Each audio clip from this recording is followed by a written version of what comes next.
دو قسم کے بندے ہوتے ہیں، کچھ بندے تو ایسے ہوتے ہیں جن کو میں عذاب کے اندر دنیا میں گرفتار کرتا ہوں، وہ سمجھ جاتے ہیں کہ میرے فلاں گناہ کا مجھے یہ نتیجہ ہے، مجھے یہ سزا مل رہی ہے، سمجھ جاتا ہے، عبرت حاصل کرتا ہے، اللہ سے معافی مانگنے لگ جاتا ہے، اللہ مجھ سے غلطی ہو گئی معاف کر دے، آئندہ کے لیے میں اس گناہ کے قریب نہیں جاؤں گا، اللہ کریم اس وقت بھی اس کی معافی قبول کر لیتا ہے۔ لیکن کچھ بندے ایسے ہوتے ہیں جن کو عذاب میں گرفتار کرنے کے باوجود بھی عبرت حاصل نہیں ہوتی،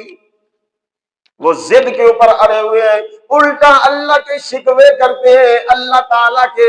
گستاخ بن جاتے ہیں، رب تعالیٰ کی گرفت اور رب تعالیٰ کی آزمائش کو، امتحان کو آزمائش نہیں سمجھتے۔ اس لیے اللہ کریم فرماتے ہیں تو جب بنے گا ظالم، میں اللہ نے تجھے مہلت دی تھی، تو نے اس سے بھی عبرت حاصل نہیں کی، پھر وَلَنُذِيقَنَّهُم مِّنَ الْعَذَابِ الْأَدْنَىٰ دُونَ الْعَذَابِ الْأَكْبَرِ، میں بڑے عذاب کے اندر گرفتار کروں گا۔ کل قیامت کا دن ہوگا، تو جو آج ظالم بن گیا ہے، میں اللہ کی آیتوں کے خلاف تو